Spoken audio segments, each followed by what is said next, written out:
Alhamdulillah, no complaints. Inshallah. I think we're live now, so. Bismillah. Bismillah ar-Rahman ar-Rahim. Alhamdulillah. Alhamdulillah Rabbil Alameen wa salatu wa salam ala khatim al-anbiya wa sayyid al-mursaleen nabiyina wa habibina Muhammadin wa ala alihi wa sahbihi ajma'in. Allahumma allimna ma yanfa'una wa anfa'na bima 'allamtana wa zidna 'ilma. Allahumma zidna wa la tanqusna wa akramna wa la tuhinna wa a'tina wa la tahrimna wa athirna wa la tu'thir 'alayna warda 'anna wa ardina ya Rabbil Alameen. ولا حول ولا قوة إلا بالله العلي العظيم سبحانك لا علم لنا إلا ما علمتنا إنك أنت العليم الحكيم. Assalamu alaikum wa rahmatullahi wa barakatuh. And welcome to this special broadcast by the Lamppost Education Initiative. Today we plan to talk about an extremely sensitive topic. We've brought on to guide us in that conversation a very qualified individual, our brother Mobeen Vaid, who, inshallah, we'll probably talk a little bit about how we got to know one another, inshallah, before we move into the topic.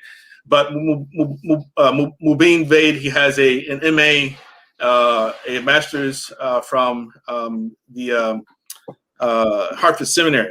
Hartford Seminary. He is the author of multiple important writings, in particular in the area of gender, transgenderism, homosexuality. As a matter of fact, Mobeen's his earlier refutation of Scott Kugel with respect to the argument for homosexuality, and of course he was arguing against it and undermining, of course, challenging Professor Scott Kugel's thesis on this point, is included by Dr. Khalid Blankenship in a book, a commentary, sort of Dr. Khalid Blankenship comments on Mobeen's article and actually listed among important articles which people should be reading if you expect to become very grounded in your understanding of Islam, if you don't know the Arabic language, So Mobeen has another article which came out recently, which basically is posted on the Muslim Matters website, and is entitled "And the Male is Not Like the Female: Sunni Islam and Gender Nonconformity." But as I mentioned, he has his MA from Hartford Seminary in Islamic Studies. He's a Muslim public intellectual. He writes on multiple topics. He has his own website connected through Medium, Occasional Reflections. But Mobeen is much more than that. A person who's very fluent in the Arabic language. He is very qualified and has very good grounding in the understanding of Islam. And the two of us also have a connection that we discovered by having a conversation some years ago, which relate to a particular school we both attended back during the 90s. So let me bring Mobeen on right now. So here he is, that baby face, mashallah. He's not a baby. And alhamdulillah, may Allah subhanahu wa ta'ala, he continue to guide you and grant you success. So I'd like to greet you with, of course, Tahiyatul Islam. Assalamu alaikum wa rahmatullahi wa barakatuh. Welcome to this broadcast. Alhamdulillah. Alhamdulillah. So how are things going? Alhamdulillah, things are going well. No complaints at all. So right, and you're in my hometown, right, Philly? No, I'm in Maryland. Oh, I'm in Maryland. So yeah, Maryland. Okay, you're moving around. Hour and 45 minutes from your hometown. Okay, yeah, mashallah, yeah. But you kind of like a Philly boy too, right? Because you I lived there for about 2 years. I was in Philadelphia. Yeah, right. Yeah. Oh, inshallah. I think it might be long enough. Huh? I think 2 years is like lifetime, right? No, mashallah. We really enjoyed our time there. Alhamdulillah, barakallahu feekum. Yeah, so I was thinking that probably a good way to start the conversation is to have you explain what sort of went into your writing, not only this particular article, but also the other one, which was challenging the thesis of Professor Scott Kugel with respect to homosexuality, and what were the things what led you to decide to write about this particular topic? Yeah, so Jazakallah khair. Bismillah, alhamdulillah, salatu wassalamu ala rasulillah. So, I'd say that there were a multitude of factors that drew my interest to the topic and has been driving the attention that I've been giving to it. For many, I should start by saying specifically on homosexuality in Islam. Prior to the publication of homosexuality in Islam by Scott Kugel, there had been attempts to make arguments for Islamic reform. Most of those arguments weren't very developed, and the ones that were developed really weren't taken very seriously. This wasn't a controversy that most Muslims, certainly not in Orthodox spaces, took with any seriousness, right? And when the community is in a position where people aren't really giving an argument attention, it's a bit easier to ignore it, right? Right. And what happened due to political, social, cultural factors and everything in between is that you had the burgeoning of LGBT as a socio-political discourse that became really central in certainly the American context, but I'd say the Western context more broadly. You had major theological shifts within other theological communities. Perhaps most prominently in the Christian faith, you had a number of liberal denominations that emerged and that took on a affirming persona and identity. And those were, at first, they were a handful that had departed, and once the trickle started, it soon became a floodgate. Just about every denomination had reform. That you had sort of a reformed denomination that was juxtaposed against conservative or Orthodox denominations, and the dividing issue almost invariably was homosexuality. It was not evolution. There have been evolutionary debates over Darwinian macroevolution, but for the most part, denominations, and religions in general had remained steady and somewhat uniform and unified over the subject. This became the type of issue where it was very difficult to accommodate drastically competing positions. And part of the reason behind that is that, at least within the Abrahamic tradition, Christianity, Judaism, Islam, you have scripture that is quite unequivocal on the topic. And Islam more so, right? Especially when one takes into account Quran and Sunnah. Very, very difficult for a person to argue their way around this issue. And so once you started to having those currents really gain momentum, that discourse started emerging in the Muslim community. And Scott Kugel's book, although when it was initially released, wasn't getting as much attention, certainly not from sort of Orthodox Muslim spaces. Over time, it began gaining more prominence.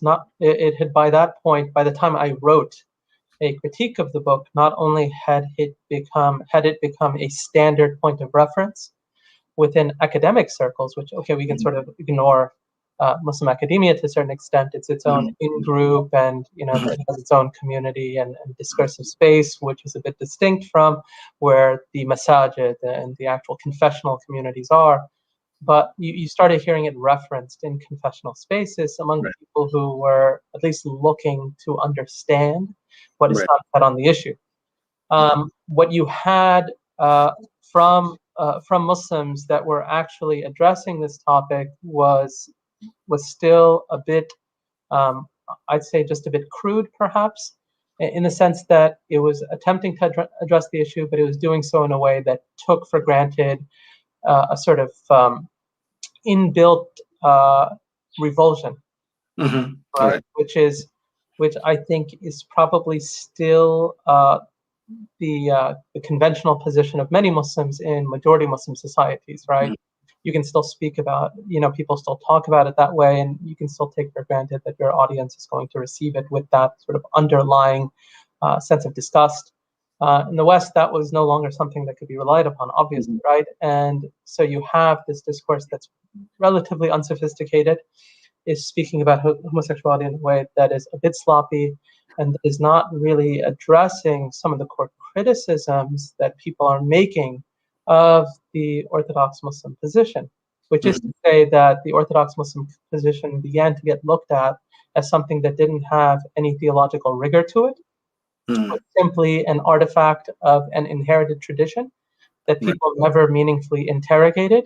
Mhm. And as a result of that, the sort of Muslim mainstream was guilty of blindly following in a received inherited tradition that had accrued over time and had accrued as part of it the prejudices of various peoples and cultures and societies, and reified those as part of the actual Islamic tradition. Right? They were Right. Right. assimilated into an orthodox narrative, whereas the actual scripture and revelation didn't independently support what all these Muslims are saying.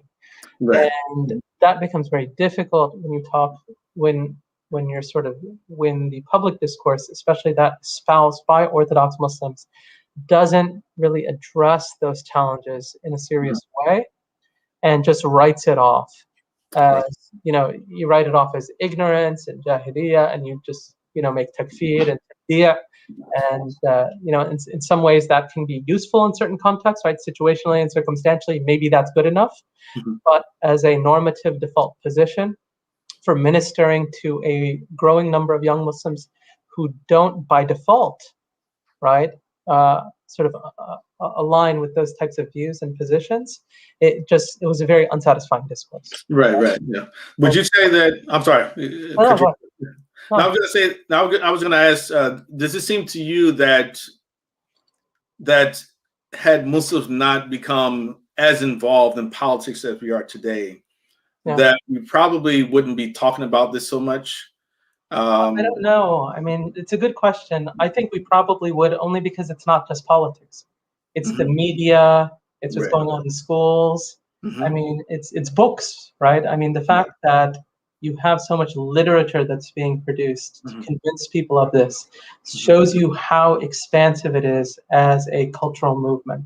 Right. Um, and I say that because people read far less than they used to. Right. Right. Yeah. Right? I mean, the idea that I want to convince someone of the veracity or importance of my own project, the last thing that I would look at is the publication of a book today, right? Right. They Right. might talk about movies and advertising and getting influencers and Mhm. Instagram influencers and all those people. Last thing you think about, oh, like we need books, but this is Right. it Right. became so expansive that even Yeah. children's literature, right, Right. Right. began to Exactly. start getting it done. And children's literature has been doing it for a long time, right? Like kids' books, we have now had that's been focusing on something related to normalizing and mainstreaming LGBT. It's been years now, Right. right? Right. It's really been a lot of years. Yeah, no, I agree with that. Let me Yeah, sort of rephrase, let me reword or sort of like yeah, refine the question a little bit more. So I sure. guess I think what I really want to say is, or ask is, do you think that as many Muslims, as the number of Muslims who accept or accept the normalization and actually even at Yeah, times advocate for the normalization of LGBTQ lifestyles, yeah. do you believe that we would not have as many Muslims doing that, and as many young people confused about what Islam's position is about it, had it not been for the fact that Muslims themselves started to be more concerned with the pursuit of power and sharing sort of power in Western lands. That's, if that makes Yeah, sense. I think that plays a factor. I think that there are other social and just economic, Okay. cultural factors. Mhm. You know, Okay. when you have more and more young Muslims that grow up in affluent surroundings, Mhm. that see themselves as sort of good soldiers for whatever is fashionable, right? Mhm. Um, and they're sort of spending a lot of their time on college campuses, or they're young professionals. Mhm. They are immersed and entrenched in an environment that is constantly confirming and Mhm. reaffirming a particular view of the world. Right. And for a Right. person to be sort of Mhm. isolated outside of that, Mhm. you know, intellectually, Yeah. right, takes Mhm. a lot of conviction, a lot of Mhm. conviction to be Right. the lone person, the lone man out, if you will, when Yeah. Right. Right. everyone around you does that. And at some point, what happens is people have to reconcile themselves to that. And Mhm. so the first stage of that reconciliation, and just this the status anxiety problem, is to actually come to a point where you say, okay, well, I'll personalize this issue as something wrong for me, but not wrong for anyone else. Right. And Yeah. once you've personalized the issue in that way, Mhm. you've enervated your own commitments of any force. There's no muscle behind it, right? Right. Right. It's plastic now, because if something if something represents a moral right or a moral wrong, Yeah. it has to mean something beyond me. Is right. Right? It has to carry a meaning that exists in the real world and applies to at least more than me as an individual and how I think about things, right? When we personalize things, I might say, hey, well, I like this type of food, for instance. I like pizza. I don't know about everyone else, right? That's something that carries very little stakes, right? And so if I like pizza, for instance, I can recognize that other people don't like pizza, whatever. But I I wouldn't say, for instance, on something that I think is very morally significant, that I'm against killing unarmed civilians, for instance, right, or innocent civilians. If you're talking about war, or Right. I'm against racism, or I'm against this, or I'm against that, you'd say, I mean, of course you'd. Any decent human being would be, Right. right? Mm-hmm. Most often people would say, I believe that this is right and wrong, and I believe it's right and wrong, not for me subjectively and relativistically. It's not just my perspective. I believe that this is wrong for society and humanity and everything else, right? And that we need reforms that can address these problems. And this issue is one that quickly lends itself to a personalizing, and then the personalizing leads itself to theological reform. Because Right. once you personalize it, you don't really feel that it has great moral force at that point, anyways. Yeah, no, I That was totally the agree. beginning. I totally agree with that. Yeah, Now, okay, so I want you to talk just a little bit about your recent piece, which was posted on the Muslim Matters, and the male sure, is not like the female, Sunni Islam and gender nonconformity. sure. Could you sort of summarize that for the audience? Yeah, so I'll try to summarize it quickly. As, So, as well so as you there's can. two pieces. The first one was focused exclusively on classical fiqh discourse tied to the subject of the muhannath, the mutarajjil, and the khuntha mushkil. So we're talking about intersex persons, so hermaphrodites. We're talking about the muhannath, he's an effeminate male, that is a biological male, and then a mannish female, biological female who has mannish behaviors. And that, if people want to read that, there's a lot of drawing on fiqh and classical fiqh tradition in that particular piece.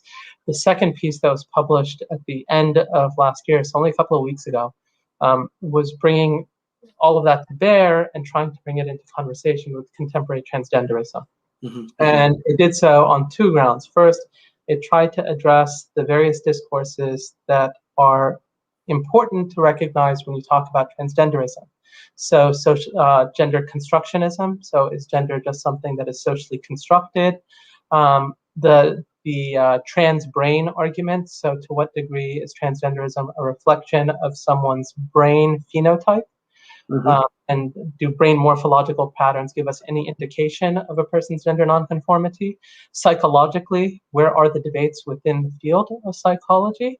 What is the history of the activist movement of transgenderism, and how has it emerged? And what are the major points of discussion that remain with us?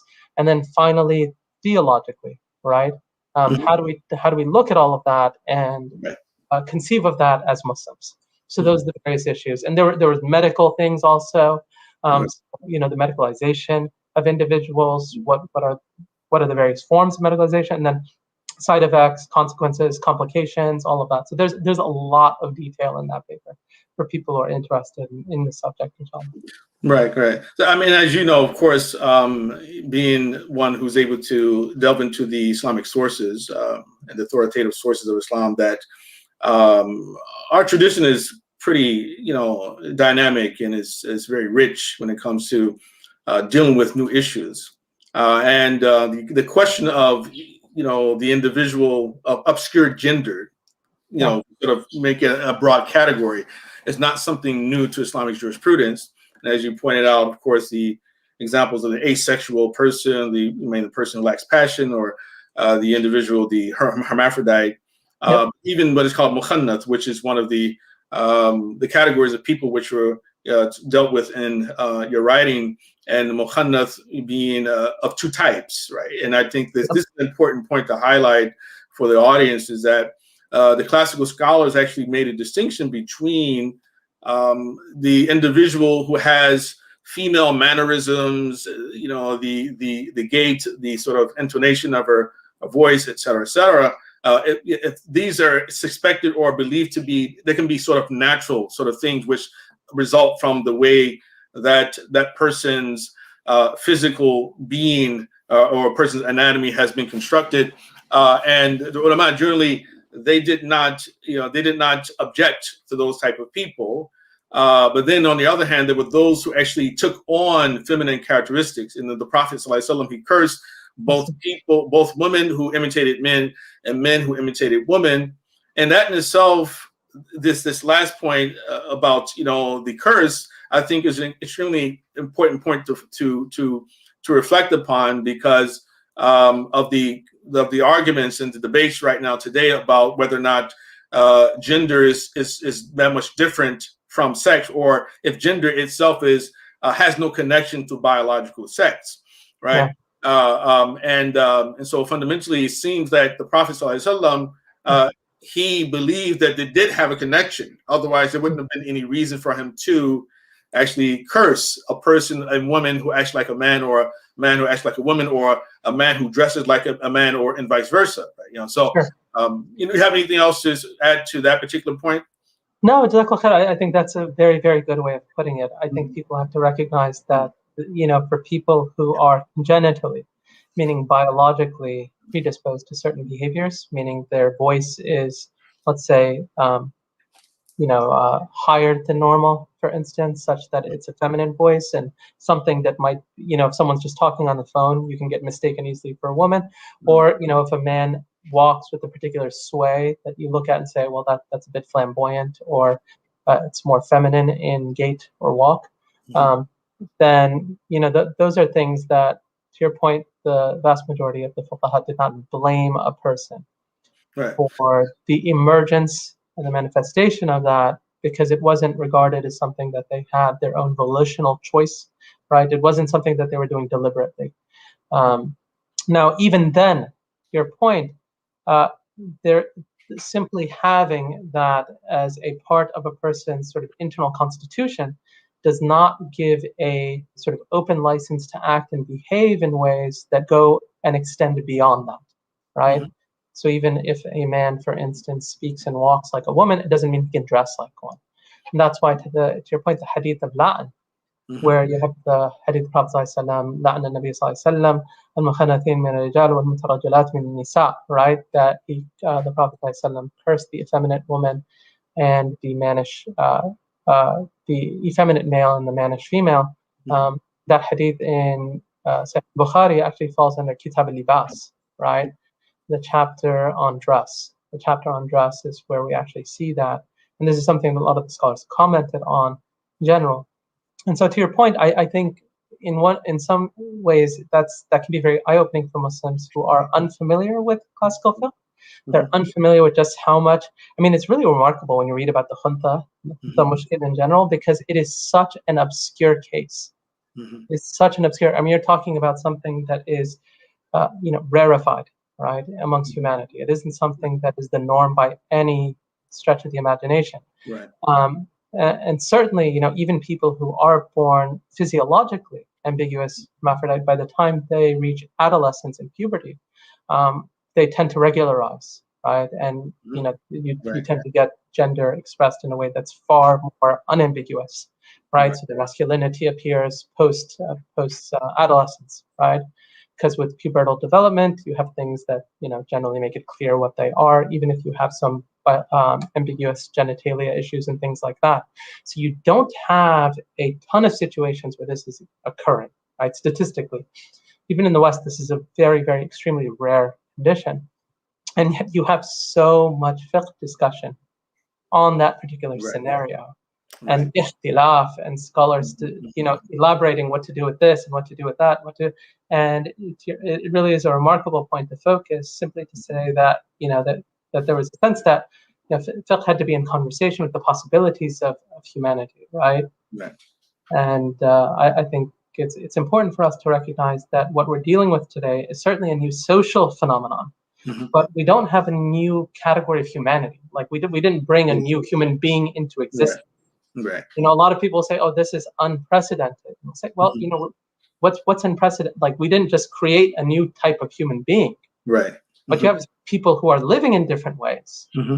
But Hmm. in terms of phenomenologically, right, this isn't like the invention of the internet or something. It's like no one could have invented. But or some like major technological development. This is just human beings acting differently, Right. behaving. And I'm not saying that to trivialize it. I'm simply saying it to suggest that people who say, okay, have we ever had situations where men felt predisposed to behave like women and vice versa? Certainly we have.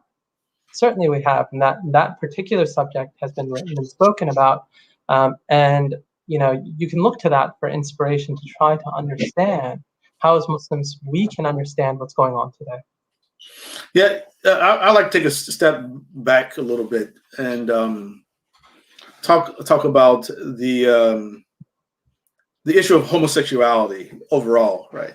And the reason I want to do that is because, believe it or not, there are a lot of people, many of the people, even Muslims, who still don't really understand some of these subtle differences between the different um, members of the particular alphabet that we constantly talk about when we say LGBTQ, et cetera, et cetera.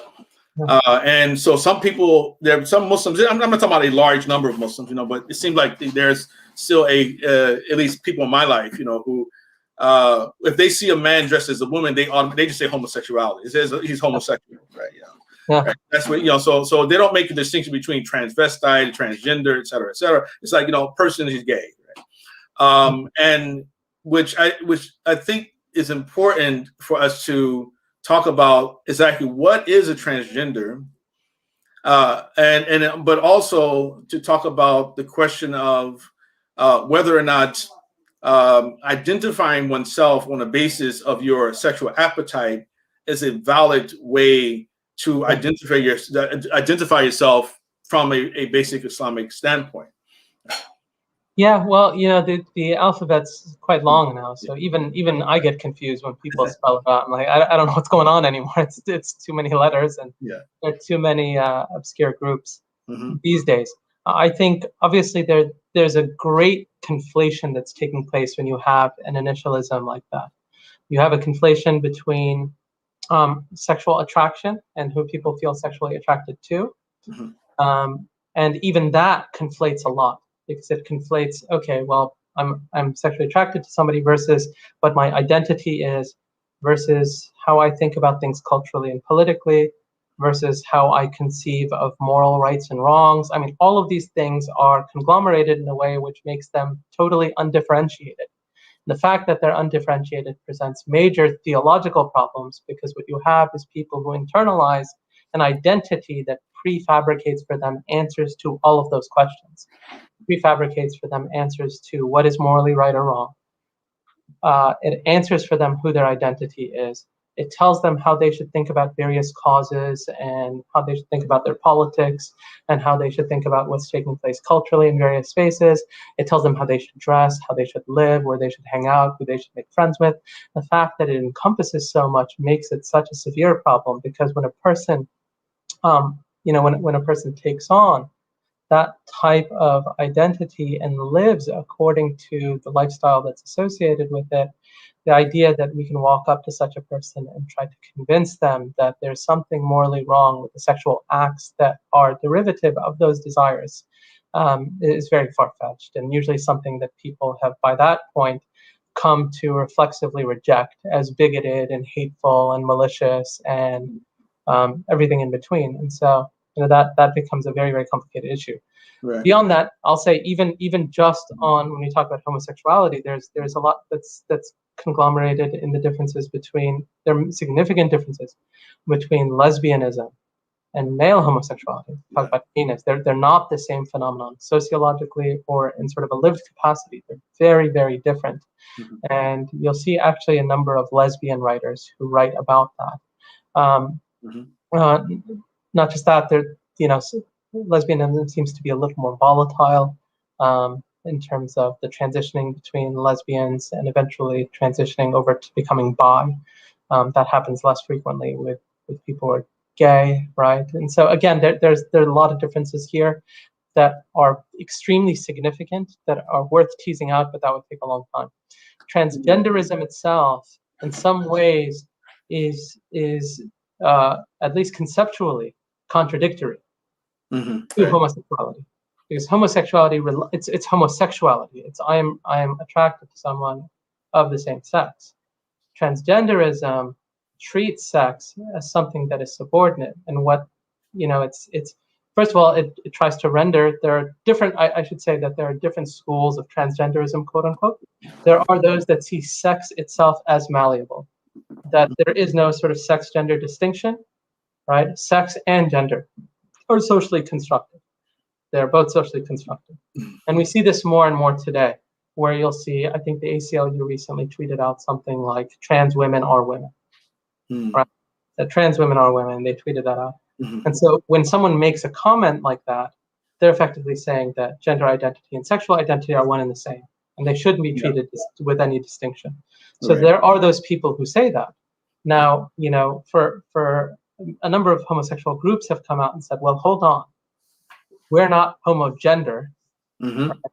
We're not attracted to people of the same gender identity as us. We're attracted to people of the same sex as us.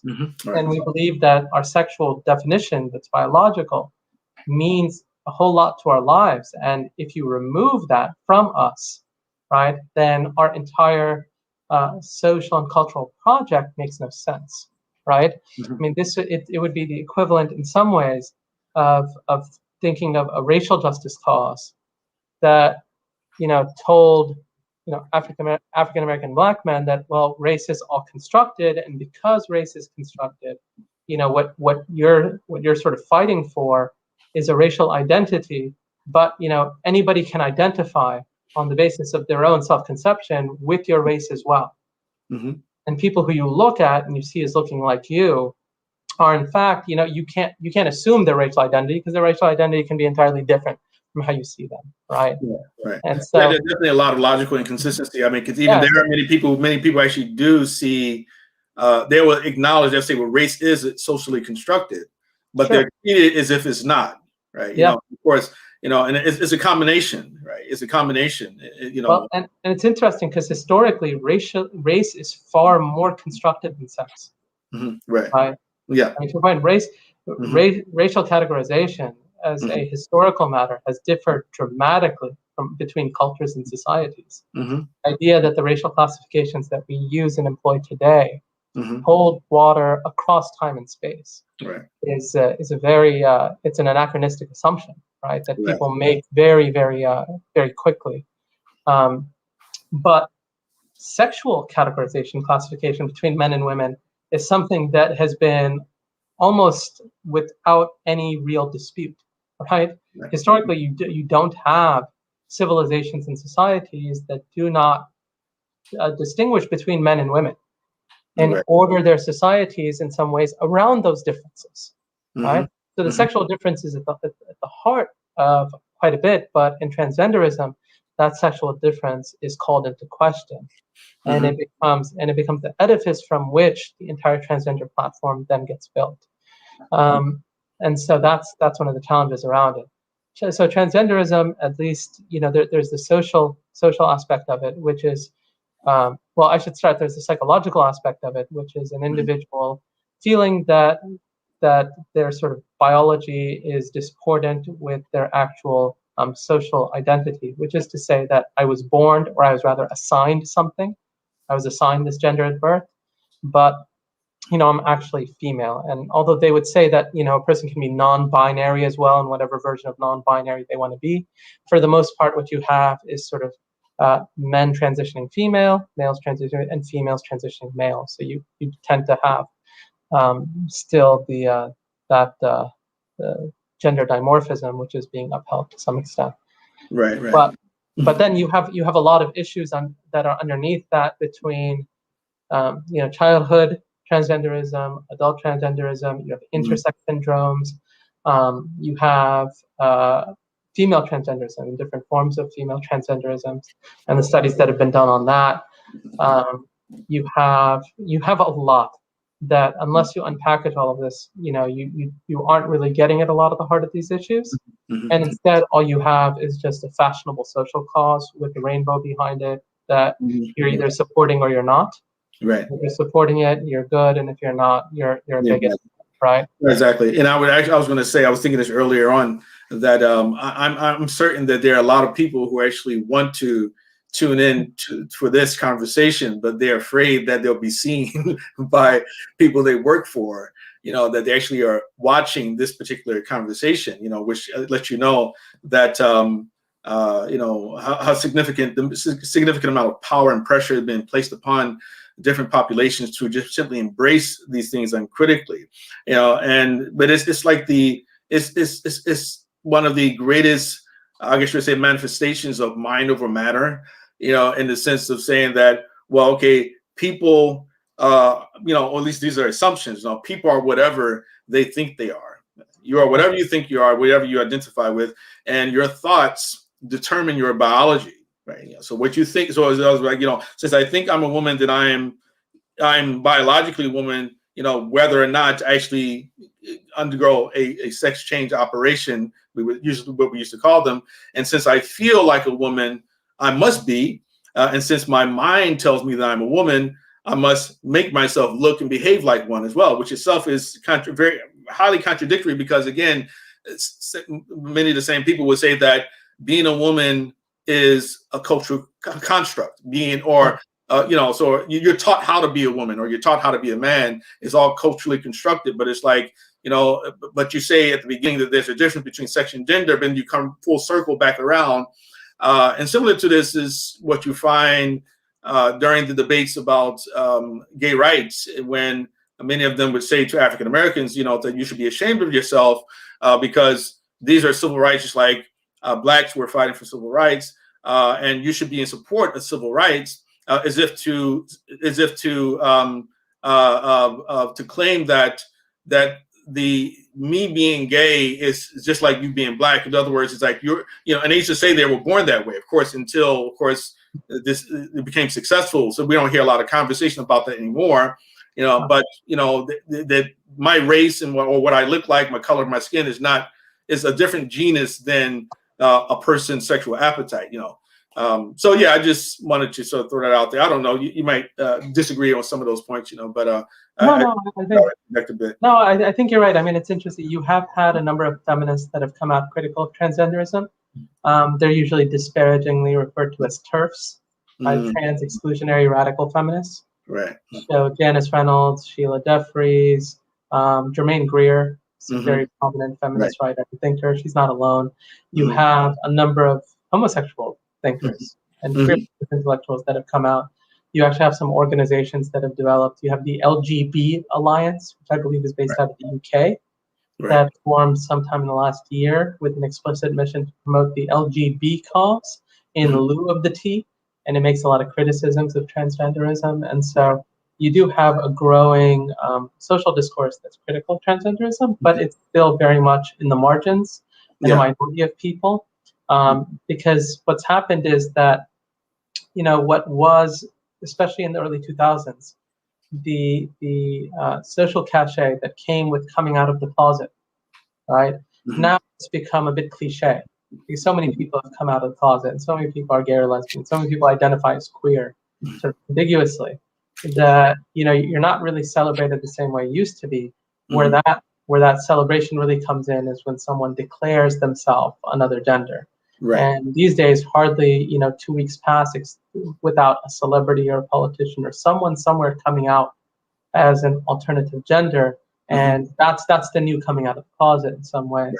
And that sort of affirmative feeling and that social support they give, I think, is a major factor in also persuading people who feel socially isolated and atomized and alienated from their surroundings and friends and everyone else, that perhaps this is a way for me to gain a sense of identity through which I can build solidarities with other people and find a support network and develop a larger sense of personal mission and meaning. So I think that certainly is now playing a role in radically increasing the number of people who are now identifying as transgender. If you look at statistics historically, this was a very, very small, statistically small and rare phenomenon. Today, the numbers are quite high. And the younger you go, the higher they are, about young people who just don't identify as what cis, right? That they don't come out as cis. In fact, coming out as cis and coming out as straight carry a lot of stigma, and so sort of more and more people looking for other forms of identity so that they don't come off looking like the majority oppressor, if you will. Right. Yeah. And this, it's important points. Well, everything all the points you make are extremely important in my view. I think one thing we haven't spoken about that much yet, or even alluded to, is the very fact that transgenderism still is largely viewed by the psychiatric community, psychological community, as a type of disorder, right? And so you've had some transitions there. With the DSM-5, you did have an update. So what was traditionally gender identity disorder, GID, is now GD, gender dysphoria. And so what that does is semantically it shifts the locus of the mental illness from the underlying substantive issue itself, which is that someone believes that they have a different gender identity, to the actual dysphoria. So the problem is the depression and the anxiety that you're feeling, not the actual gender identity itself. So gender dysphoria still is a clinical condition that is registered in the DSM, but it has been destigmatized to a large extent and reclassified according to contemporary standards. So there's that. You also I want to say last week, the most prominent journal, perhaps one of the most prominent journals of medicine, New England Journal of Medicine, came out with a statement saying that assigning sex at birth is unnecessarily stigmatizing and alienating. And I thought, how is it alienating for infants? I mean, why would like an infant baby feel offended? But they said it is unnecessarily offending and alienating to people whose gender identity is discordant with their biology, and assigning sex at birth, medically doing so is a problem, right? And it's something that they came out against. So there was a statement. This was just this past week from the New England Journal of Medicine. So, you're having major fights now and arguments and disputes that are taking place within medical communities over this particular issue. Right. Yeah, and I think it's important too for the audience to understand as well that it's mentioned before. This is a extremely sensitive topic, and of course, the aim is not to necessarily make people to feel extreme discomfort, right, about it. I mean, in particular, we're talking about individuals who actually may be identified with one or more of the members of the LGBTQ coalition. But the idea, what concerns us, at least for me, put like this, I do think Mobeen has the similar concern, is that ideas or a new reality is being imposed upon populations, something which doesn't reflect true science, right? And we are being asked to embrace these ideas and accept them as normal, part of, I guess you would say, just simply what should just simply be overlooked and not spoken about and totally embraced. And we need to adopt, for instance, special pronouns for other people who we're talking about, not talking to, which really, shows you how fascistic it can be, in that if I'm talking about someone, let's say a man whose name is Jessica, and he tells me that, well, I want you, when you're talking about me to someone else, refer to me as they, right? Not it's he. And I say, well, for me, you don't have any control over me, any authority to tell me what to say about you to someone else, right? Yeah, if we're speaking together and in the gathering, if I'm trying to repeat something you said, then I'll say your name, and that's as far as I can take it. right? But I'm not going to alter language in order to make you feel comfortable. And so, but fundamentally, what's happening is that it's being imposed upon us.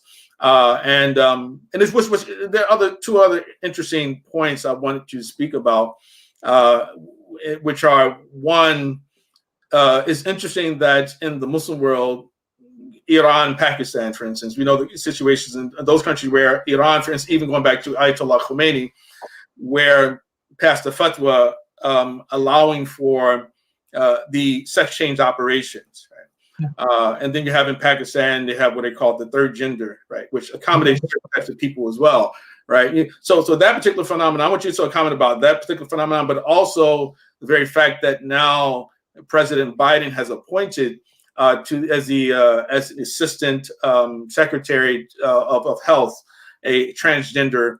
I think they call it transgender woman, right? Meaning that a man transitions to a woman, right? So, you have any thoughts on that, on those two things? Yeah, well, there are a couple of things that were mentioned there. I think one was the notion of imposition. Yeah. The challenge is that, in any society, you have to have discursive norms, which is to say that, no matter how much we talk about secularism, there is going to be a normative dialogue and exchange that takes place such that people can apprehend one another and discuss a particular subject in a way that is regarded as socially meaningful, right? And so, sometimes there isn't a way to accommodate, people who have radically different moral positions in the public square, right? And so the idea is that the public square has to be formed around a particular conception of what it means to be good, or what is good for people.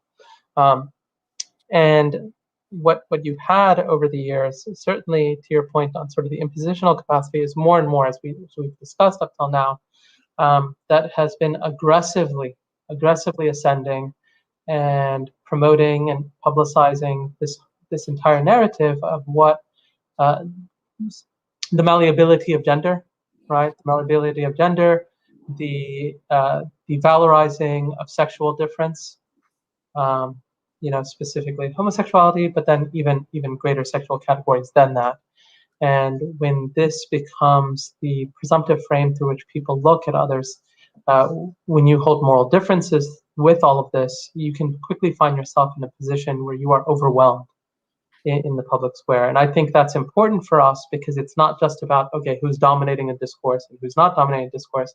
It's also important for us because we want to maintain certain discrete notions of truth. And truth is the question that we're interested in. We're interested in questions of what is right and what is wrong. And our religion has something to say about that. Right? Islam is not sort of indifferent to the questions of truth and falsehood and right and wrong. And in fact, what is happening is that everyone that is in favor, or as part, sort of even in activist capacity as part of the movement, they do speak in the language of belief, right? They advocate as an ethical religious program almost, right? In terms of what they're trying to do. They describe their motivations in very transcendental terms, right? Being on the right side of history, right? Mm-hmm. Revolutionizing society and all of that. This isn't just a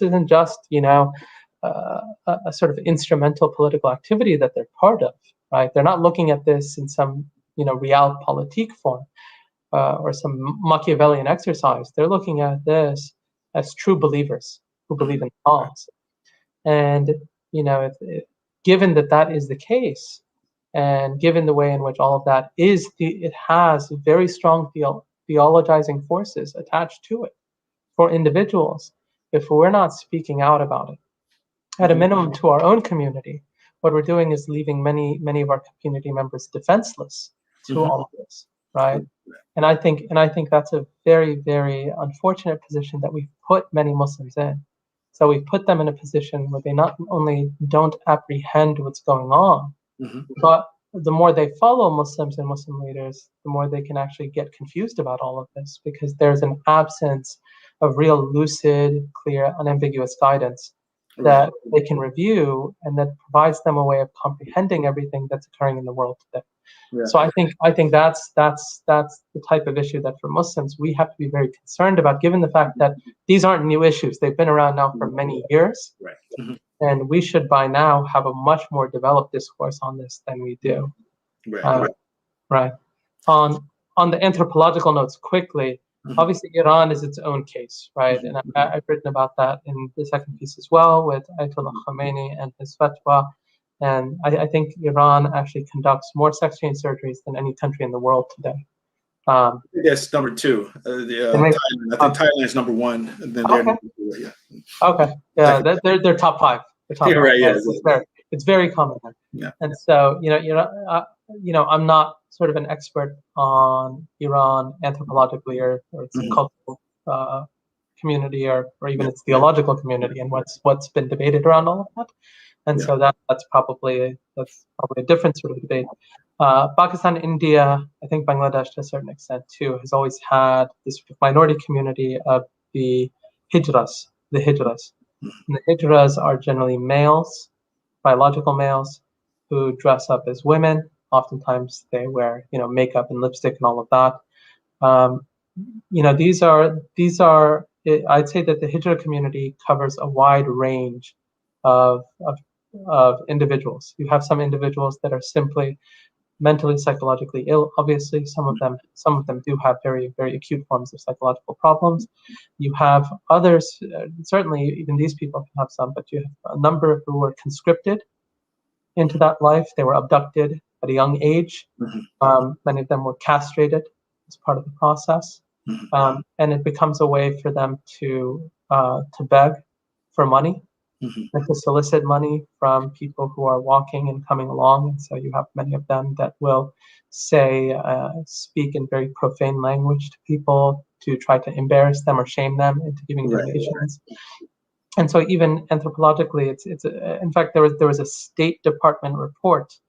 I remember this was years ago about Pakistan, and one of the things that they noted was about the vulgarity of the hijras. The person who wrote that report wrote about how vulgar they can be when they end up trying to solicit money from people. So the hijra phenomenon is entirely different in the sense that it is not culturally analogous to what we're witnessing in the United States, which is just people who come out and express their gender identity.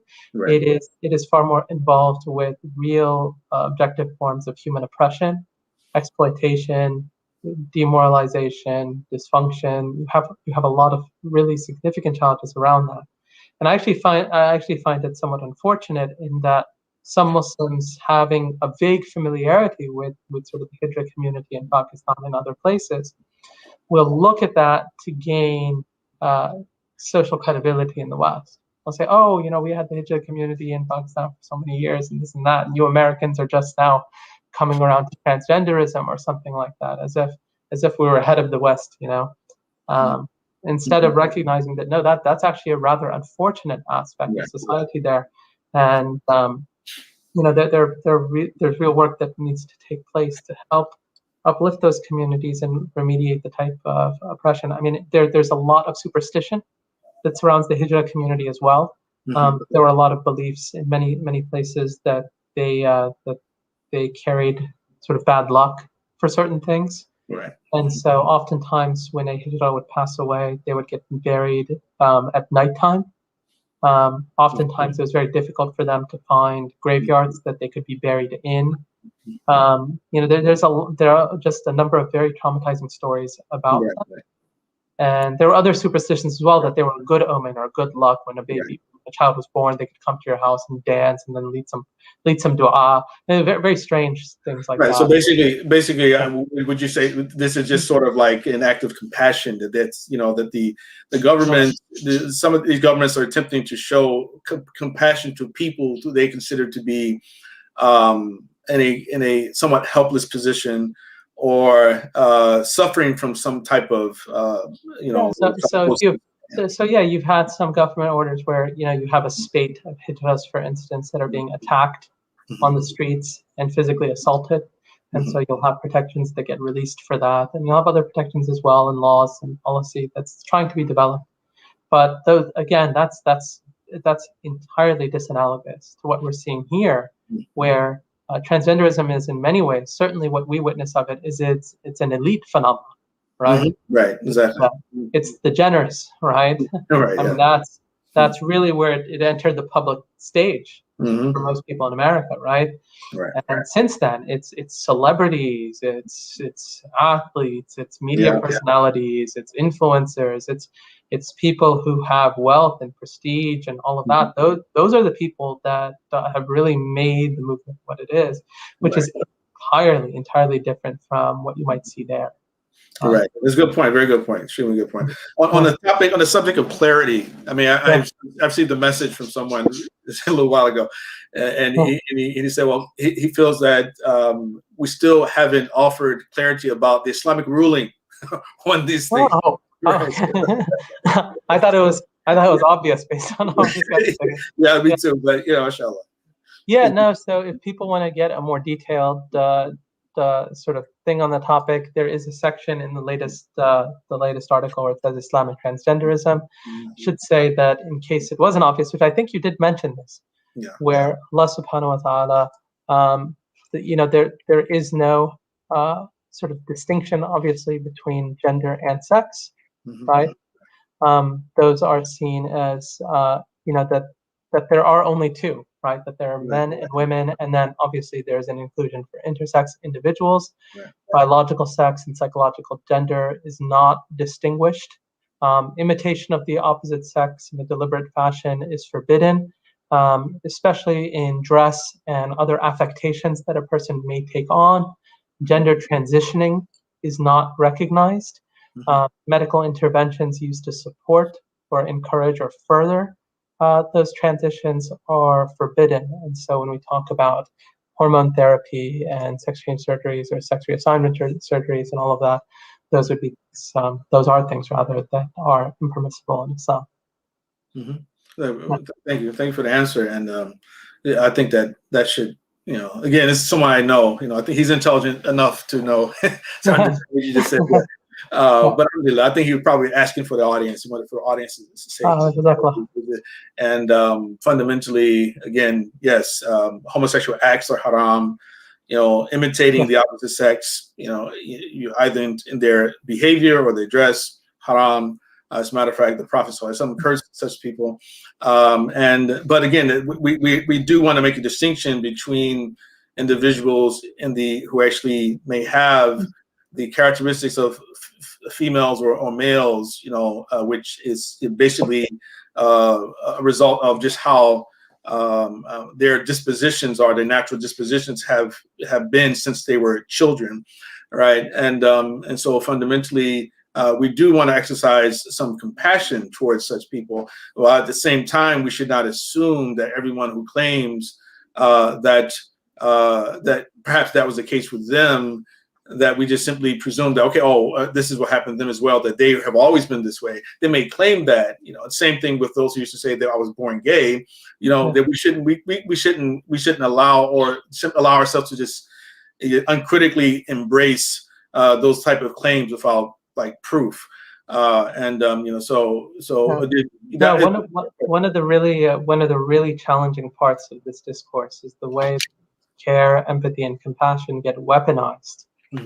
Really push people into affirmative stances over things that can be profoundly damaging for the individuals and the subjects of our interest, right? The individuals that we're actually interested in. And so if you look, for instance, there was a relatively recent study on adolescent transitioning and the introduction of hormone therapy into adolescence. And so usually there's two stages. There's the stifling of puberty itself. So you have puberty blockers and puberty suppressing medication that's introduced.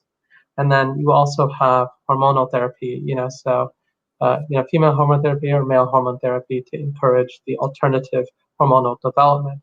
Now, the stifling of puberty and prolonged puberty suppression carries huge medical and lifelong consequences for the people involved.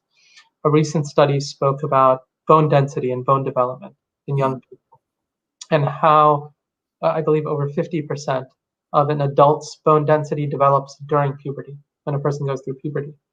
When puberty suppressing medication is taken, the actual bone density development is completely brought to a halt. And so what in fact ends up happening functionally is that those people end up with really stifled forms of physiological development. And so you're talking about people who are at risk for having brittle bones, you know, young, certainly younger age osteoporosis that can develop. And you think about just that consequence alone, and you'd say, Yeah. well, what halfway decent human being with a shred of compassion for an individual would want to put them in a life like that? For women who go through puberty suppression and hormone therapy, they end up, great many of them end up infertile for the rest of their life, so they can never bear children. And so is that the type of decision you're prepared to encourage and make for a girl who's, 13, 14 years old, that for the rest of her life she's never going to be able to have children, just because someone's saying that, hey, you're a bigot and you have to be compassionate, and the only way to be compassionate is by introducing this very heavy medical intervention, right? Medical intervention carries all of these lifelong consequences. Those are some of the more obvious ones. There are a host of others as well. Not only that, but post transitioning, there's no in fact, recent studies have shown that there's no discernible benefit when it comes to the rates of suicidality. And in fact, in many cases, suicidality gets worse and intensifies post-transition. Not only that, you also have a growing number of people who are electing to desist post-transition. So they transition and then they do what they can to detransition. And by that point, you're talking about people who, depending on how far along their transition is, end up being, they're just straddled with major physiological abnormalities for the remainder of their life because of the type of surgical things that they've undergone. And they recognize from that point forward, they can never have a sort of normal human existence in society because of how strange they look and feel and everything else. It's very difficult at that point to get married or to have a family and everything else that most people want to have. But again, many of these people making these decisions at very young ages. And so you have a lot that's going on here.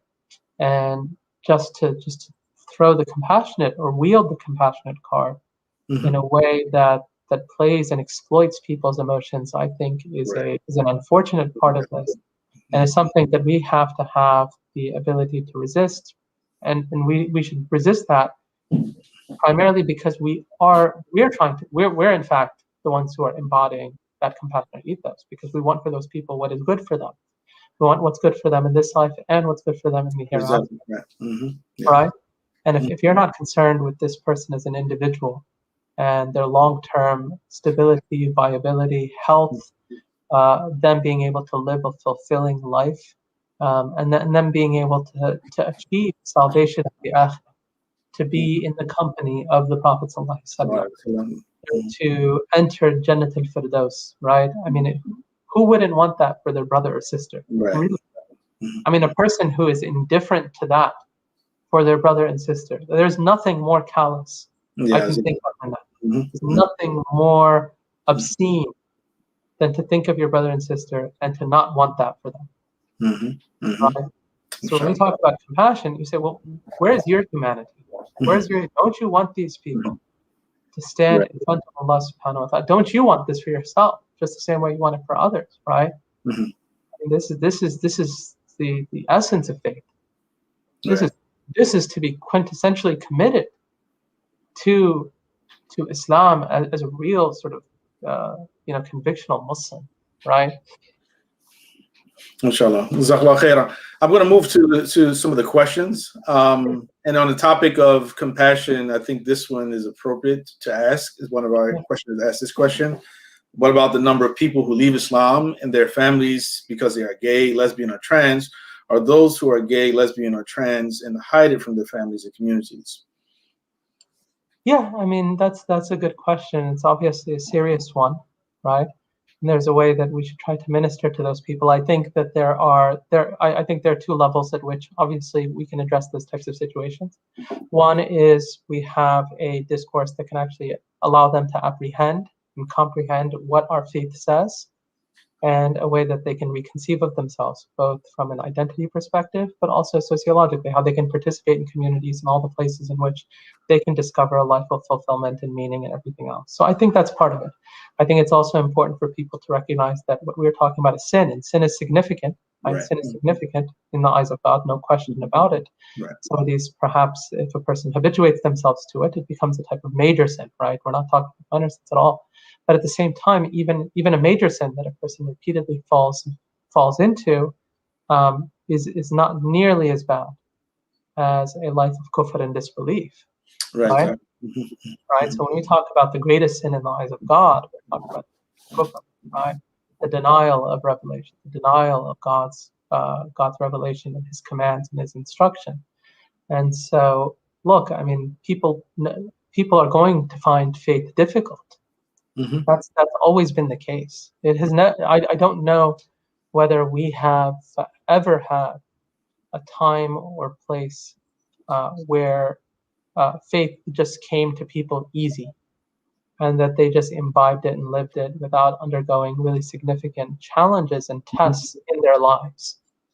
Allah subhanahu wa ta'ala in the Quran talks time again about the notion of ibtila, right? And Surah Al-Mulk, right? الذي خلق الموت والحياة ليبلوكم أيكم أحسن عملا, right? That He created death and life to test you, to see who would be best in deeds. This life is a test for all of us, and all of us on occasion are going to fail that test, and hopefully we're going to try to succeed in that test as much as we can, and we're going to put our best effort forward, and we're going to ask God to have mercy on us. We want Allah's rahmah on us because we recognize that we are sinners as well, and that we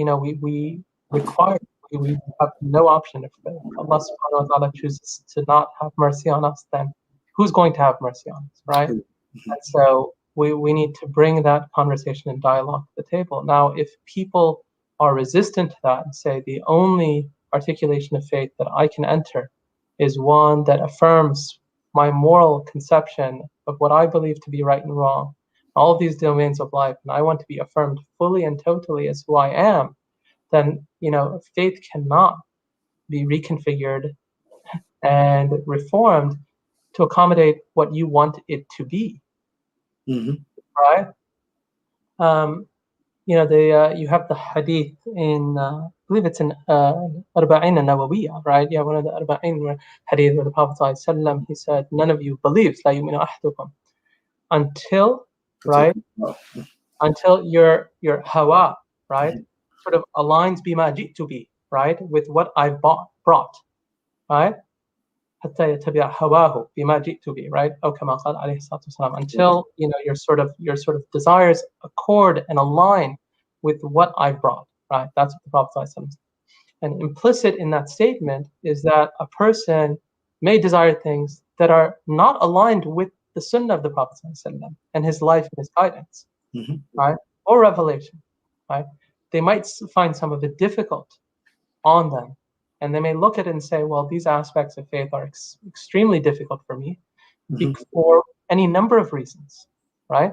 And, you have the hadith of the Prophet ﷺ, where he said, حُفَّةَ النَّارِ بِالشَّهَوَاتِ, right? That the hellfire has been surrounded by desires. وَحُفَّةَ الْجَنَّةِ بِالْمَكَارِهِ, and paradise has been surrounded by things that people are difficult for people. Sometimes they're going to hate those things. Right? They're going to hate those things, right? And Allah subhanahu wa ta'ala tells us, right? You may hate something, right? You can hate something, but it's better for you. Wallahu ya'lamu wa antum la ta'lamun. Allah knows, you don't know. So part of this equation has to be a very firm sense of tawakkul, right? That we have trust in God and God's promise. And so when it comes to ministering to these people, I think it requires certainly a lot of patience, a lot of forbearance, a lot of concern, but it also requires conviction. Right. It does require conviction. Because if you're not convictionally disposed towards revelation, why should they be? Right? Right. If you're someone who's like, yeah, well, this is just sort of subjective, and if you don't speak with the resolve of faith and belief, how's anyone else going to find that compelling or convincing, right?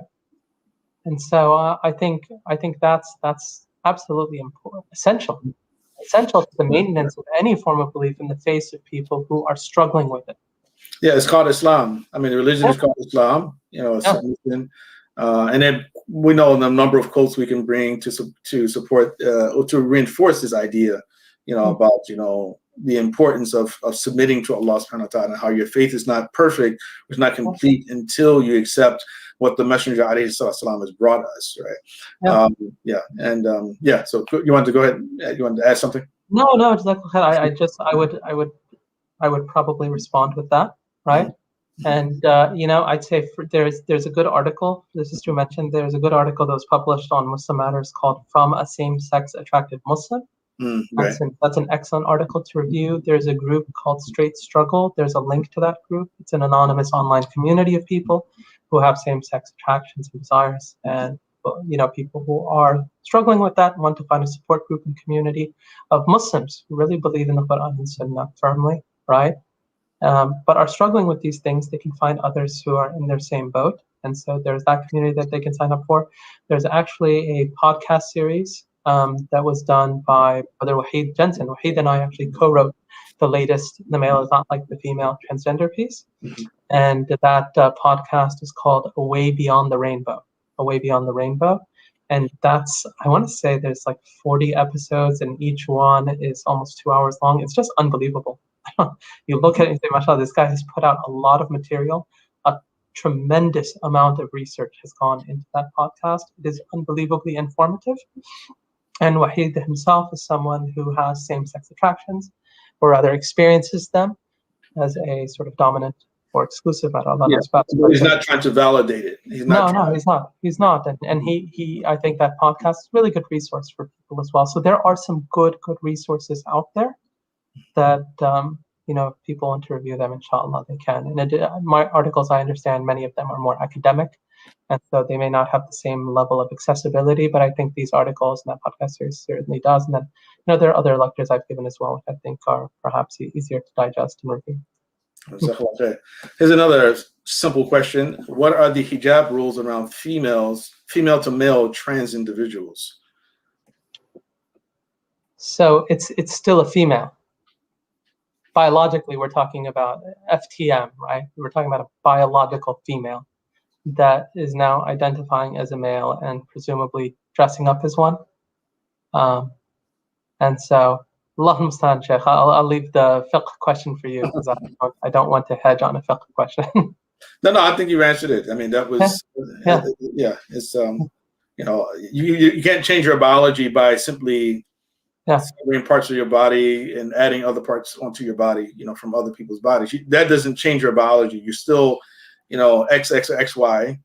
And of course, there's some ambiguity. We know, of course, the intersex type of people, which actually true hermaphrodites are rare, extremely rare, because because that's just the way Allah subhanahu wa ta'ala has it. The same rules apply. Just because the person has had a quote unquote sex change doesn't make them now a true member of the opposite sex. Right? Yeah, and to your point, I mean, a lot of these surgeries, you're talking about cosmetic surgeries, right?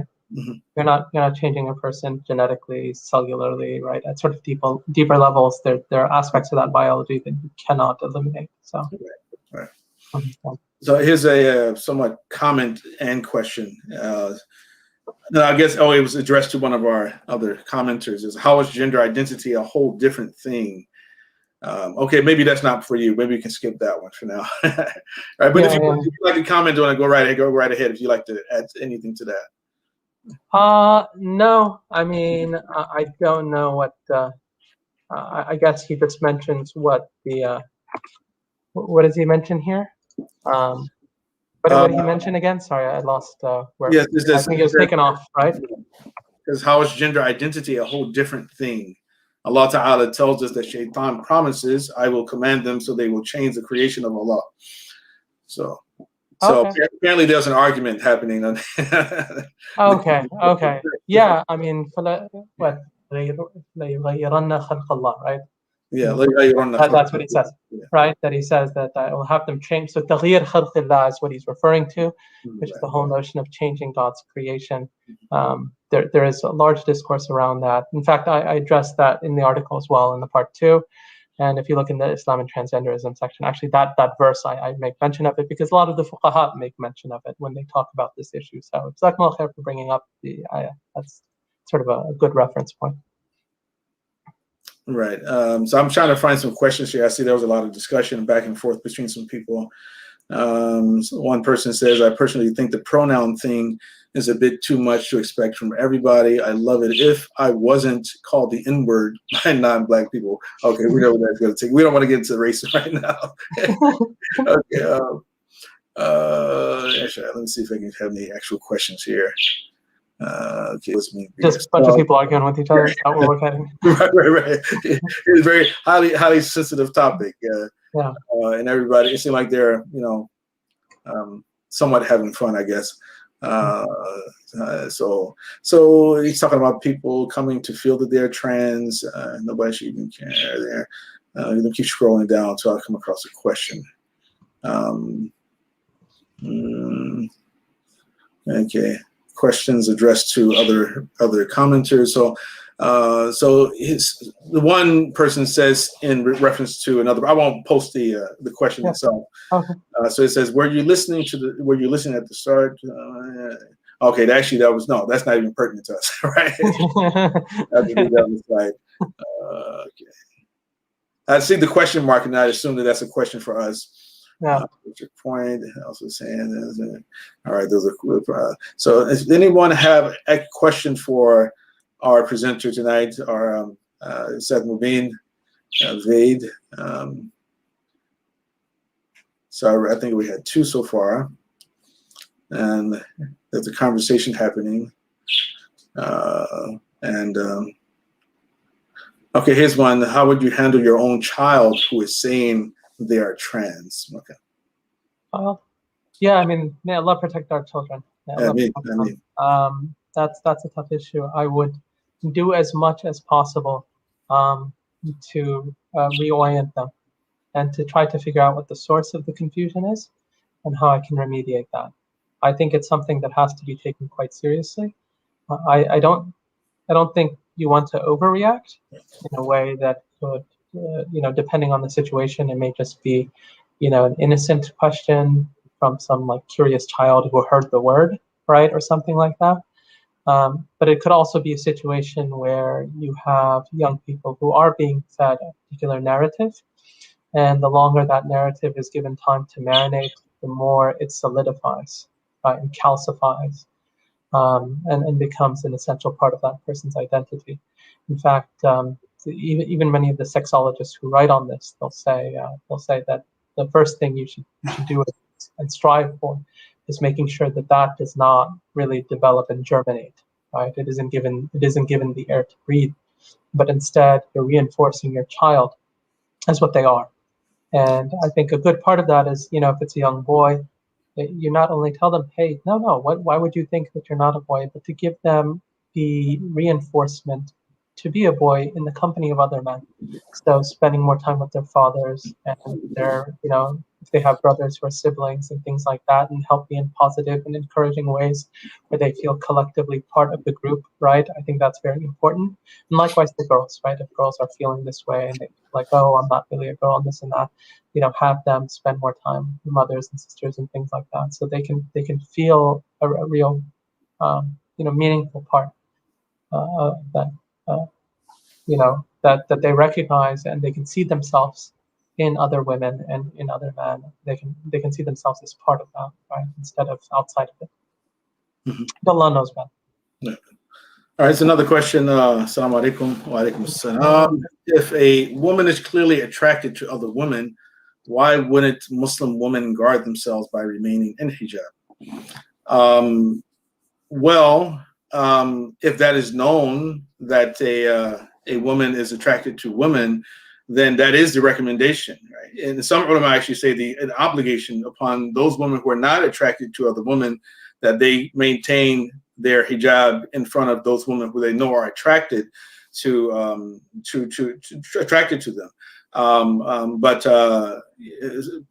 the same thing for men, right? As a matter of fact, there's a lot of writing about what is called the mirdan or the amrad in the Islamic literature, which is, I guess, rough translation would be beardless little boys, beardless young boys.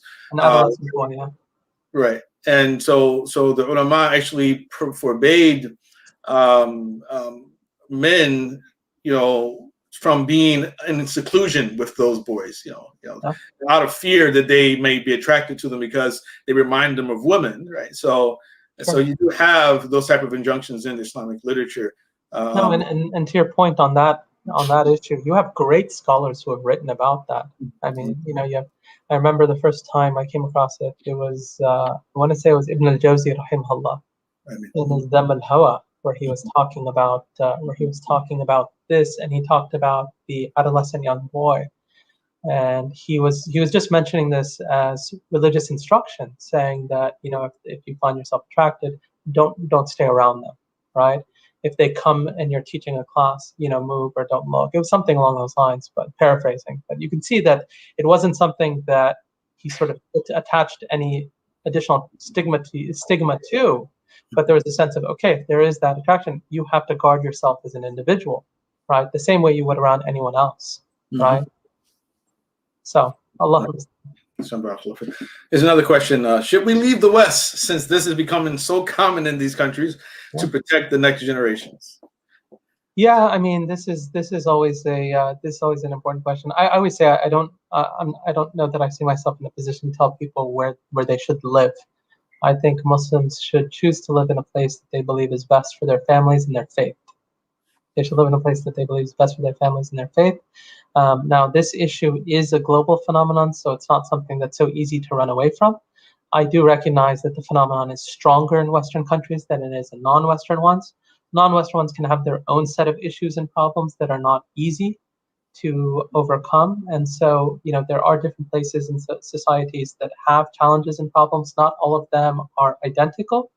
I think for people who believe that they can reasonably raise their children and families here while transmitting their faith and preserving their religion, at least in their households and those around them, then they should invest a lot. To the second question here is protecting the next generation, which is if you're going to be invested in protecting the next generation, you have to do a lot for it, which means you have to invest in institutions, at least locally, right? Having communities that can be countercultural. You have to be invested in the types of education that your children are going to get. You have to be invested in the types of friends that they're going to be around, the type of families that you're going to associate with. There's a lot of work, right? The type of communities, the type of leadership that you want in the community, right? What type of Muslims do you want leading those communities? Are they people that can help shepherd the community during times of difficulty, or are they people who are really just concerned about being social pariahs, right? And they allow that anxiety to lead them to positions of silence or avoidance, right? So I think these are all questions that we need to consider, and I think these are good questions to consider.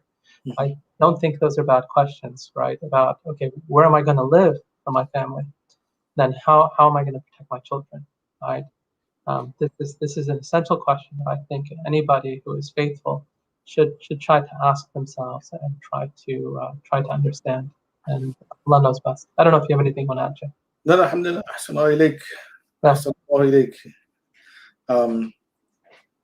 All right, there's another question here. Yeah. Yeah, how should Muslims navigate around pronouns in the workplace? What about with neighbors? Yeah, I mean, the workplace is different. Most workplaces these days have HR policies around this now. And so depending on the workplace that you're in, you may not have much of a choice. You may not have much of a choice. Where if you ignore someone's preferred pronoun, that can carry career implications and consequences. And so if the consequence is you losing your job, and that is quickly and fast becoming a standard across corporate spaces, right? Certainly Fortune 500 companies and things like that. If you're in those types of spaces, you're not really in a position where you can say, well, I'm just gonna call you by your the pronoun of your biological sex, your natal sex. You don't really have the luxury of ignoring that in those confines, especially if that's the consequence. And so at a minimum, I would say that a Muslim should protect their heart, right? The Prophet ﷺ said, "Man ra'a minkum munkaran falyughayyirhu biyadihi, wa lam yastati' fa bilisanihi, wa lam yastati' fa biqalbihi."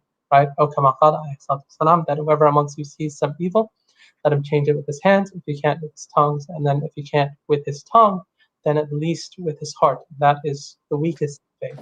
That a person, just because they are running into this with some frequency, cannot become indifferent to something that's morally wrong, right? They can't become indifferent to that.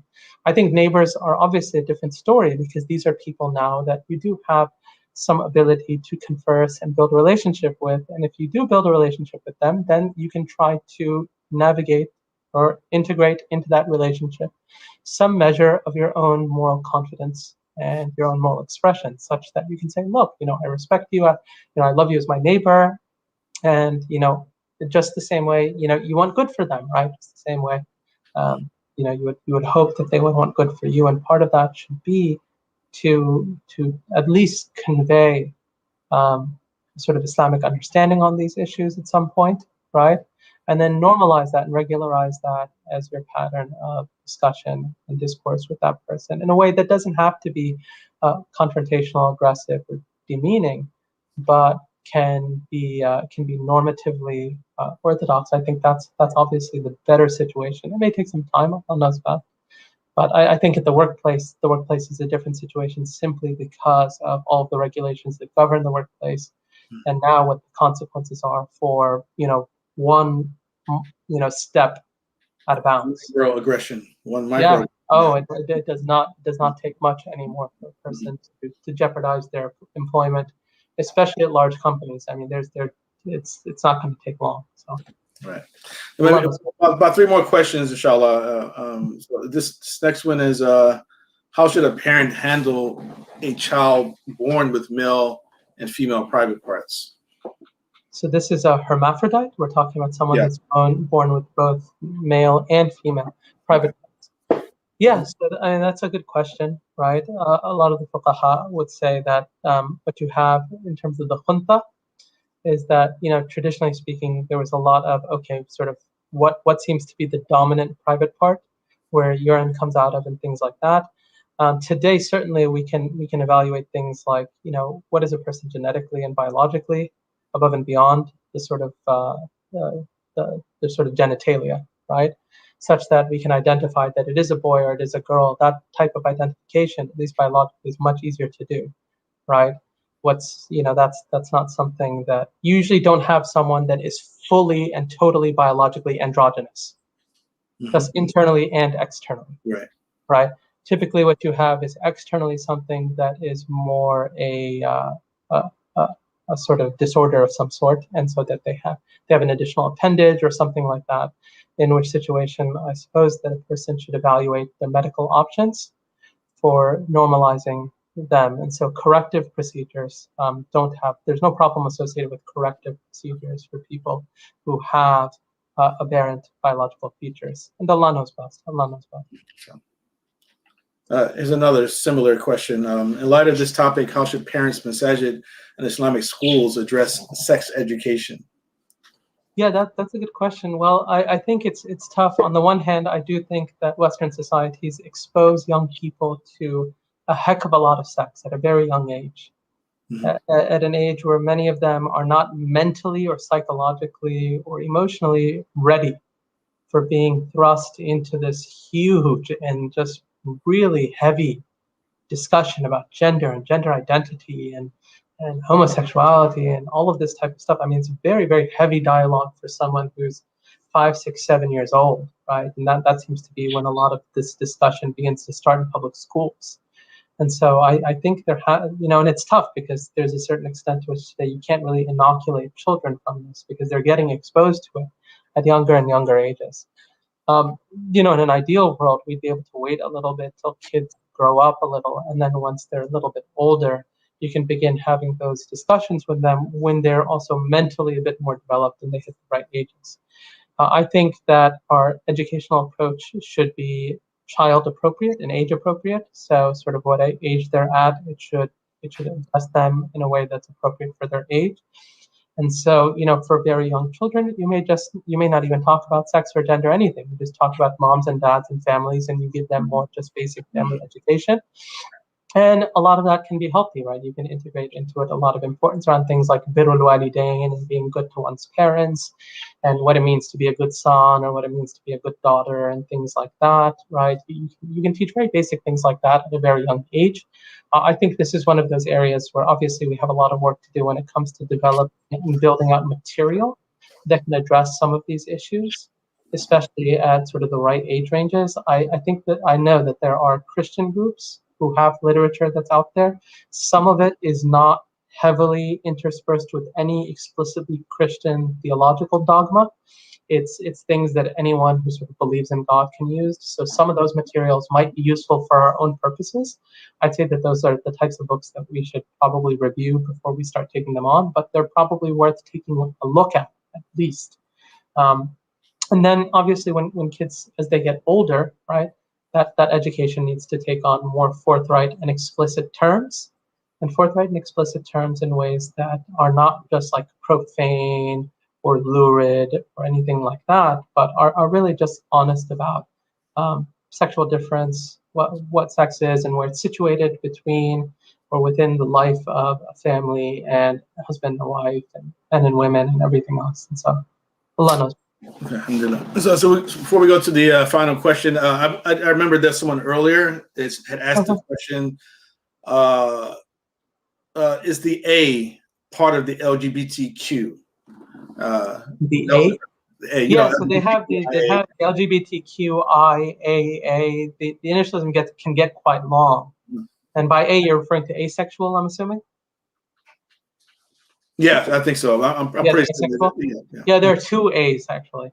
But in any event, I mean, it's not, I would say, is part of what people think about when they think about LGBTQ as a political and cultural phenomenon. The two main groups that come to mind are homosexuals and transgender persons, right? Those are the two groups that come to mind.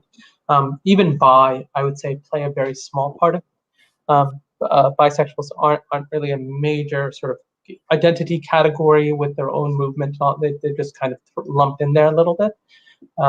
But yeah, I'd say that those are probably the two principal groups that get spoken about. Right. Yeah. Now I would add to that that we have to make sure that we don't misunderstand what appears to be a unified movement. There's a tendency for us to think that all gays, lesbian, queer identifying people, transgender people, et cetera, that everyone actually is part of a united coalition and actually likes to be identified under that particular list of letters as a coalition, because there's a lot of disparity. The disparity between the people within them. Many of them are opposed to others. Many of them don't like to be identified as queer. They don't want to be placed under that category. Some of them are on the right, some are on the left politically. So it's not like really a united coalition. So when people start to talk about how they're helping people to protect their civil rights, that we have to not make the mistake of thinking that it means that everyone who actually is either gay, lesbian, et cetera, desires for those people to come out in their defense, right? So yeah, actually, a good person to read on some of that is Andrew Sullivan, right? Andrew Sullivan, who is very difficult to politically locate, but he is a political commentator. He writes now on Substack. He was writing for New Yorker. He was once, I believe, an editor or writer at the Atlantic for some time. Last year, I want to say he wrote something on his New York Magazine page blog that he was writing weekly.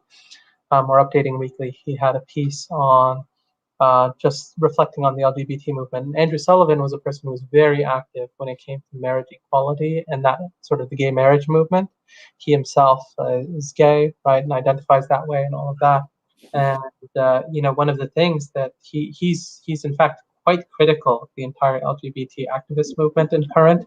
He has a lot of reservations about the way in which trans activism has formed and is taking place. In addition to that, if you read him, he talks a lot about how one of the great problems with LGBT activism is that it is a perpetual and unending cycle. It's always self-fulfilling. There's always some new grievance or challenge that's going to emerge. Whereas he says, look, we've sort of won. everything politically that we'd want, we've already received. And what we should now focus on is doing the hard work of living our lives as individuals in this world and trying to be happy and all of that, instead of continually trying to push the envelope, for sort of absolute and total conformity to the activist view of the world. He's like, that's not even healthy or meaningful. He's like, there's in his mind very few to no political fights left. All the fights that he would have wanted to see win, he's like, we've already accomplished it. We should be able to say mission accomplished, step back, and in his view, just dismantle a lot of these LGBT orgs. It's like there's no point. There's no point in having them anymore. We needed them to accomplish certain things. Those things have been accomplished. At this point, we can now move on, right? And so that's just one voice. To your point, there are a number of voices which have a huge range of opinions that are quite different on a lot of these issues. MashaAllah. Okay, Ustadh Mobeen, it really was a pleasure to have you. Before you go, in addition to answering this person's question, I also would like you to let everyone else know where they can find all your writings and your website, etc. Yeah, so the recent transgenderism piece, those are both of them. The male is not like the female. If you type in "the male is not like the female Muslim matters," you'll find two pieces, or two articles rather, research studies on that subject. And so both of those are out there. In addition to that, I have a number of blog pieces that I write on. Actually, if you just type in medium.com/ and then you do the @ symbol and you just put Mobeen, my name, you hit enter, you'll get to the site with every article I've ever written on Medium. And so medium.com/ @Mobeen, you'll get there. The study I was referring to, that was recently published or made available on, it was done in December, published in December. MedRxiv is the site, and the name of the study is Short-Term Outcomes of Pubertal Suppression in a Selected Cohort of 12 to 15-year-old Young People with Persistent Gender Dysphoria. And so that's the one on the bone density issue, on the topic of puberty suppression and all of that. If you read the part 2, the Muslim Matters study, you'll see that all of that is in there. There are entire sections that go into side effects and medical complications and all of that. And so you'll find a tremendous amount of material and a lot of references just spelled out there across the board. And so there's actually an entire section called Complications of Medical Treatments. And so you'll find a lot of that material there, inshallah. So it's actually, before my name, it's the @ symbol. So medium.com/ the @ symbol, and then Mobeen. Okay, Yeah, I don't think it just works with my name. Yeah. Inshallah. Yeah, if you just do the @ symbol Mobeen, it'll get you there, inshallah. Yep, that's perfect. So if people want to read anything on my blog, go read it. And they might agree, they might disagree, whatever. A lot of different stuff out there. A lot of different things that I read. Well, if you don't take any risks, then you don't grow, right? Yep, absolutely, no question about it. Inshallah. Well, alhamdulillah, barakallah fiik, Ustadh Mobeen. It's been really a pleasure to participate in this conversation with you, or conversation/interview with you. And alhamdulillah, looking forward to spending more time with you in the future. Hopefully we can organize other programs, different topics as well, and include you. But may Allah subhanahu wa ta'ala bless you and continue to grant you the courage and sincerity and the strength to continue to do what you do. And also that Allah subhanahu wa ta'ala blesses your family and protect you all from any harm. Barakallahu feekum. And we also, so anyone else, so if anyone, of course, who was here liked the material, and I imagine that you all feel that it was very good material, good information, important information, that we ask you to support the efforts of Ustadh Mobeen, as we've highlighted his writings and his particular resource, but also we ask you to support Lamppost Education Initiative. Of course, we can't do anything like this without your support. May Allah subhanahu wa ta'ala increase your wealth and increase your generosity at the same time, because of course this is not easy work to do. But at any rate, we do thank all of you for tuning in tonight, and look forward to having you tune in to future programs similar to this one. Barakallahu fikum wa sallallahu ala sayyidina Muhammad wa ala alihi wa sahbihi wa sallam tasliman kathira. Assalamu alaikum wa rahmatullahi wa barakatuh.